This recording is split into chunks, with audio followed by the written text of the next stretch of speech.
Oke, selamat malam semuanya. Sesuai tadi waktu pagi, waktu live thread bareng, malam hari ini nanti saya akan upload ya fundamental tentang El Nusa yang labanya naik ratusan persen bahkan hampir 1000% ya. Ini apakah karena habis jual aset kah atau hal yang lainnya atau hanya laba berdasarkan kurs aja? Nah ini kita mau bedah dikit lah dan juga lihat prospeknya kayak gimana ya. Kalau sekilas kemarin sudah sedikit membahas tentang teknikalnya ya. Teknikalnya kan low risk ya dan ini sangatlah bagus ya posisinya. Nah, kalau laporan keuangannya ya, laporan keuangannya sebelum ke laporan keuangan seperti biasa ya kita lihat dulu ya sejarahnya El Nusa ini kayak apa ya. El Nusa PT El Nusa perusahaan didirikan dengan nama PT Elektronika Nusantara pada tanggal 25 Januari 1969. Oh, lumayan udah sangat lama ya ini ya berdirinya. Berdasarkan anggaran, ruang lingkupnya di bidang jasa, pengelolaan air dan air limbah, perdagangan, pertambangan, pembangunan dan perindustrian.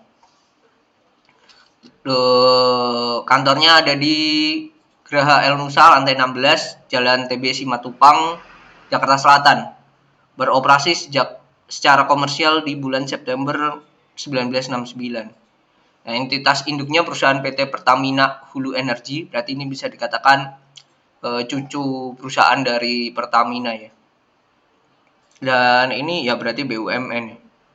BUMN kalau dari RTA ya, Pertamina Hulu Energi punya porsi 51%, sedangkan sisanya itu 48,89 itu dimiliki oleh publik. Lumayan banyak juga ya, malah hampir separuhnya sendiri. Oke, kita mulai. Kita bahas dari asetnya dulu. Dari aset El Nusa ini, bentar. Nah, dari asetnya sendiri ini bertambah ya, aset terutama aset lancarnya bertambah, aset keseluruhan pun juga bertambah dalam 6 bulan ini, which is good. Ada beberapa hal yang menarik ya, dimana piutang pada pihak berrelasinya ini naik ya. Jadi kalau nantinya ini jadi duit akan ini senilai 2,4 T. Ini besar banget ya. Jadi kalau ini nantinya menjadi cash dan udah dibayar akan menjadi revenue yang signifikan ya penambahannya. Lalu selanjutnya ada persediaannya juga naik ya. Dalam 6 bulan tuh naik, kalau kita cek persediaannya itu naik di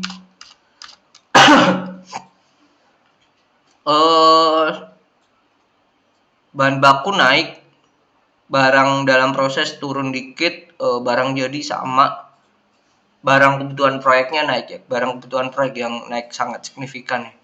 Kenaikannya kalau kita hitung secara total ya, naiknya itu 389,229 dikurangi 322,656 bagi 322,656 kali 100. Naikannya itu 20% sendiri dalam hanya 6 bulan ini. Jadi ini sudah menjadi hal yang dipersiapkan oleh manajemen. Takutnya kalau ada kenaikan bahan baku dan lain-lain, jadi di save sendiri. Bahkan save-nya ini 2 kali lipat bahkan yang bahan baku. Menyetok dulu lah, ibaratnya seperti itu. Oke, kita lanjut ya. Setelah asetnya, aset tetapnya pun naik ya. Dari sebelumnya 1,811 triliun jadi 1,85 triliun. Kenaikannya hampir 40 miliar sendiri.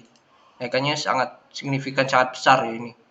Aset tak berwujudnya menurun, properti investasinya sama lah ya baratnya. Pajak dibayar di muka bagian tidak lancar ini udah nambah lagi, jadi bisa dikatakan pajak dibayar di muka untuk kedepannya ini sudah dibayarkan. Terus ya gitu. Nah yang menarik ini kasnya juga naik ya. Saya belum cek ya cashnya ini kenaikannya ini ada di mana.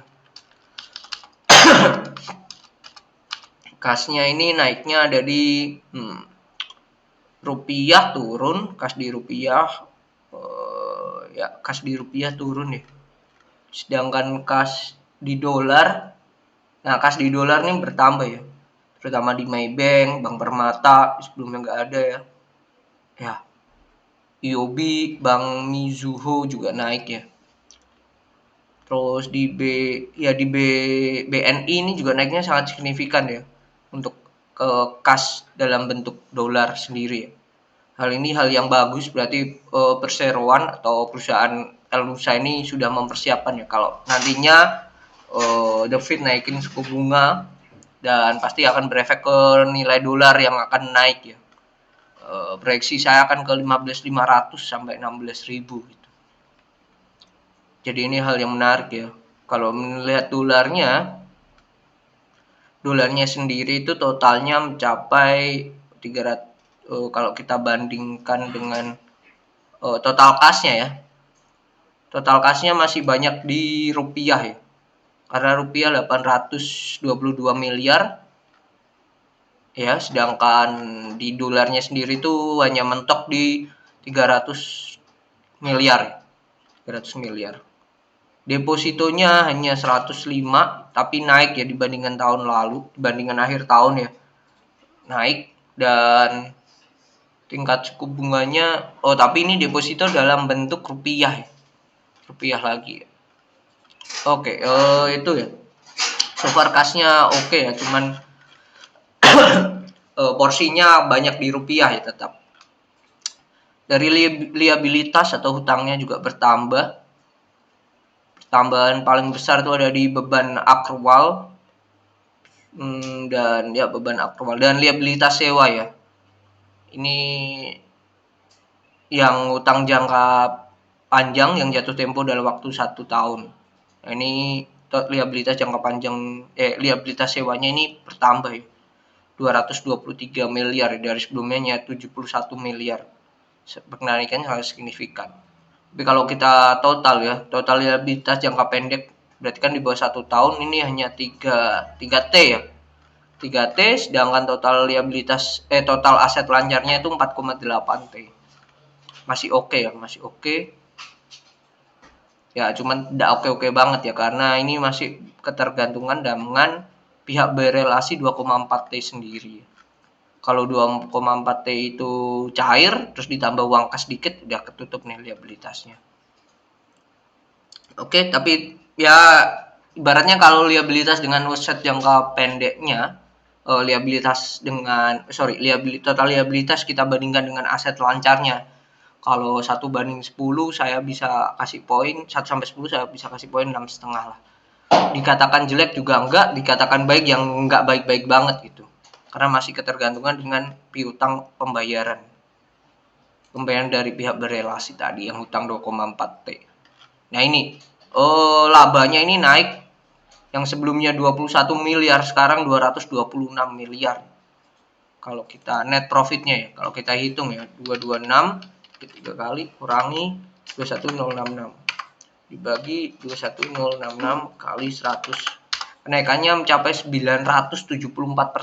Ini kenaikan yang sangat signifikan ya, sangat signifikan. Tapi dan kita cek ya pendapatannya ini totalnya salesnya ini atau revenue-nya ini 5,4 triliun. 5,4 triliun dan masuk di kas itu ternyata penerimaan dari pelanggan juga 5,4 triliun. Jadi bisa dikatakan net profit yang didapat oleh Elnusa ini murni dari memang pendapatan mereka ya, bukan dari jual aset atau yang lainnya. Atau bahkan dari hanya selisih kurs saja. Enggak. Ini oke. Yang menarik juga perusahaan juga berhasil meminimalisir ya beban keuangan tapi menambah pendapatan lain-lain. Ini which is good, ini hal yang bagus. Beban umumnya juga ya naik tapi tidak signifikan ya. Melihat kenaikan labanya yang sangatlah besar, hampir 2 kali lipat, tapi beban umumnya ini tidak melakukan kenaikan yang signifikan ya. mungkin COGS aja yang ini yang naik ya. Dan ini wajar lah. Oke, kalau kita cek ya pendapatan paling besar itu di mana? Pendapatan paling besar. Bentar, kita cek kenaikan pendapatan paling besar di Elnusa ini ada di bentar. Pendapatan itu ada di notch 2732i. 27 coba 27.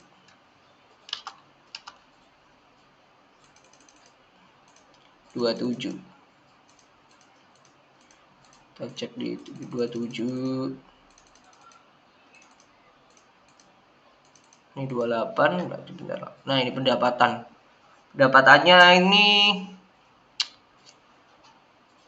totalnya 5,4 T.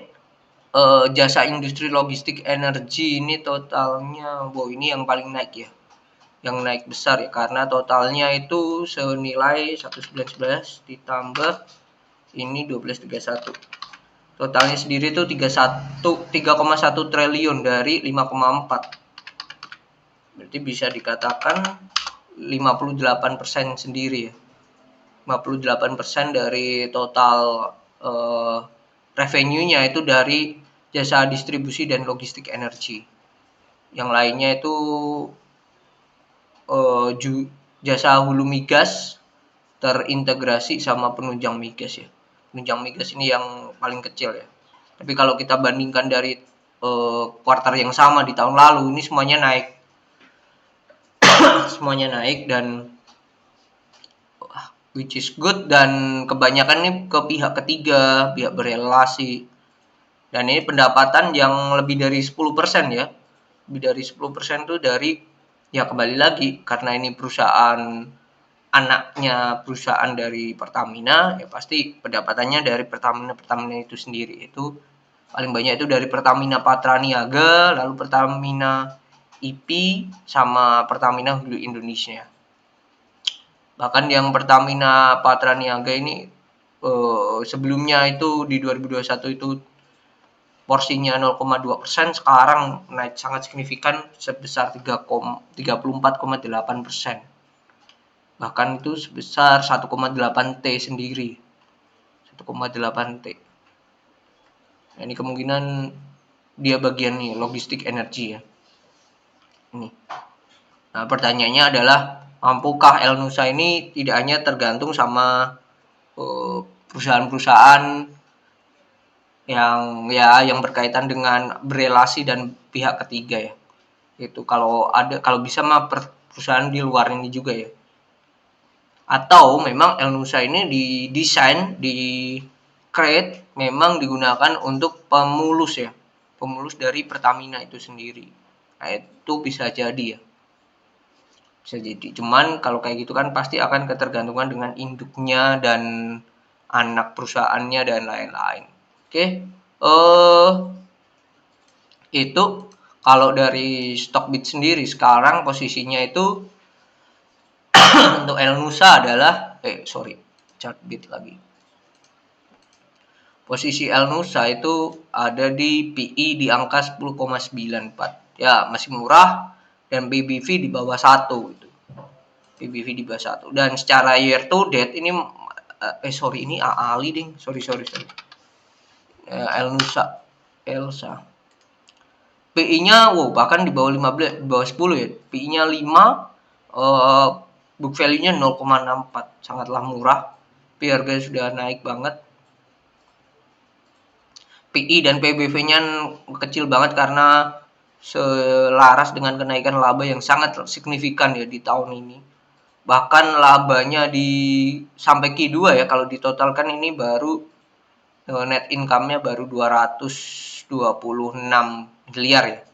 Sedangkan di 2021 itu 109, di 2020 aja 249. Ini udah hampir di atasnya 2020. Sedangkan harga di 2020 titik peak-nya itu ada di angka year to date. 2020 itu titik peak-nya ada udah capai bahkan. 2020 kan sempat koreksi ya market ya.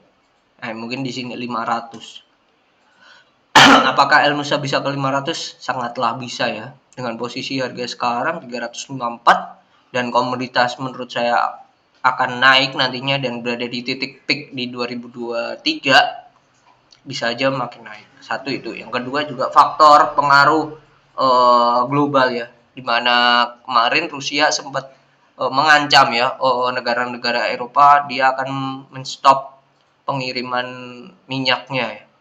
Nah, itu kan pasti akan membuat pusing negara-negara Eropa.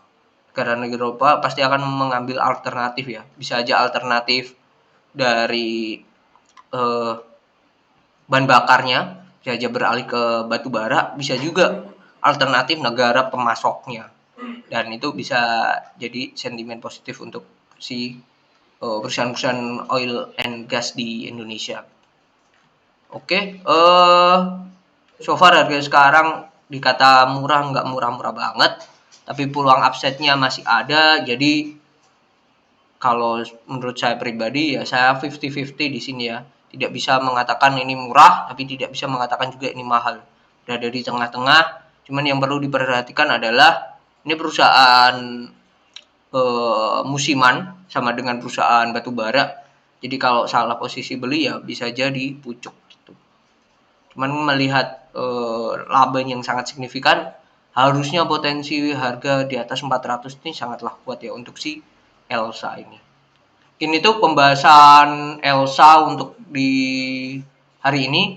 Semoga bisa memberikan gambaran buat rekan-rekan dan ya sekian ya video di kali ini dan see you on the next video. Bye.